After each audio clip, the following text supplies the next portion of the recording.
Under Committee Rule 9, we'll now question witnesses under the 5-minute rule.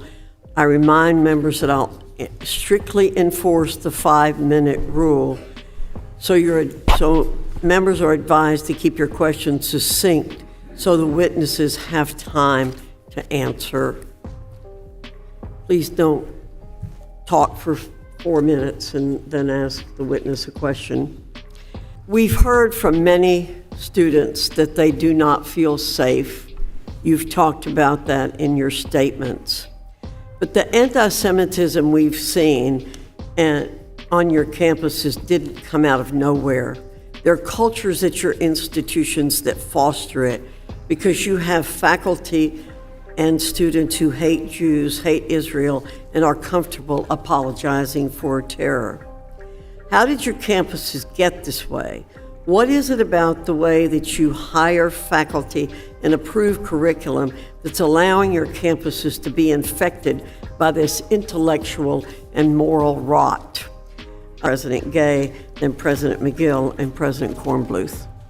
Thank you, Chairwoman Foxx. Again, anti-Semitism has no place at Harvard. When we recruit faculty, we do so with the understanding that they are joining a community where we honor, celebrate, and nurture open discourse, both on the campus and in the classroom. And to be a successful teacher and educator at Harvard requires the ability to draw out all of the viewpoints and voices in your classroom, irrespective of one's political views. And we devote significant resources to training our faculty in that pedagogical skill and to prioritizing that in our recruiting and hiring. Thank you. Ms. McGill. Thank you for the opportunity to address the question. I'm troubled by what you're reporting about the culture of the institutions that we're leading. Very contrary to the values that I hold as a leader of University of Pennsylvania, as well as the institution, where any form of hate is very contrary to our values.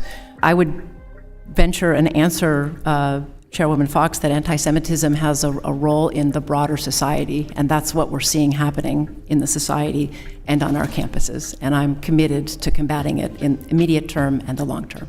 Thank you.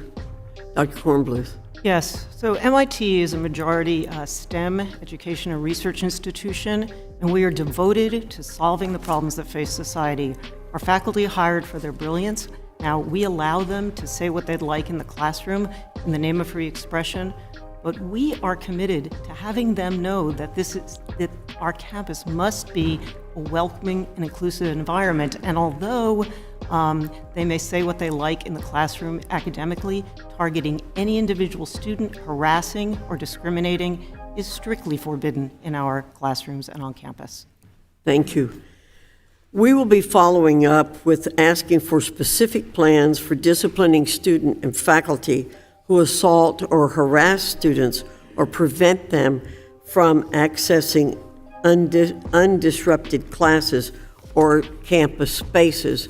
We'll be asking for your plan for preventing this rot from perpetuating, how you're going to hire and assess instructors, how will you change how you govern students, and what are the practical steps you will plan to take. I want to ask you one more question. As I've said, and Ms. McGill, I appreciate the fact that you feel concerned about my feeling about the fundamental culture on the campuses that's foundational to this issue, denial of the right of Israel to exist. So I want to ask each one of you, President Gay, do you believe that Israel has a right to exist as a Jewish nation? I agree that the state of Israel has the right to exist. Ms. McGill, same question. I agree, Chairwoman Foxx, the state of Israel has the right to exist. Dr. Kornbluth. Absolutely, Israel has the right to exist. I want to thank our witnesses again for being here and to say we will follow up and to tell you that while we've talked about a larger culture out there, It's the universities who should be examples of what this nation is all about.